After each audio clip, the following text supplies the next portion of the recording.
Hey there, YouTube enthusiasts. If you've ever been in the middle of an exciting show on YouTube TV only to be interrupted by that annoying buffering wheel, you're not alone. Buffering can ruin your viewing experience, but the good news is that it's often fixable with a few simple steps. In this video, we'll cover the top 5 ways to troubleshoot and get your streams running smoothly again.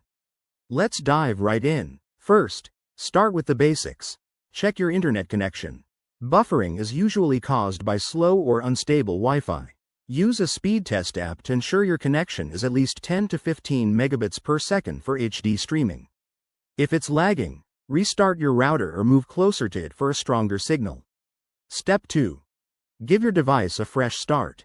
Sometimes, a simple restart can work wonders. Power off your TV, streaming device, or phone, wait 30 seconds, and turn it back on. This clears temporary glitches that might be causing the issue. Next, in Step 3, clear the cache on your YouTube TV app. Over time, cached data can build up and cause problems. On most devices, go to your settings, find the Apps section, select YouTube TV, and choose to clear cache and data. This is quick and often resolves buffering without much hassle. For Step 4, make sure your app is up to date. Outdated versions can lead to compatibility issues. Head to your device's App Store, search for YouTube TV, and install any available updates. Developers release fixes all the time, so staying current is key.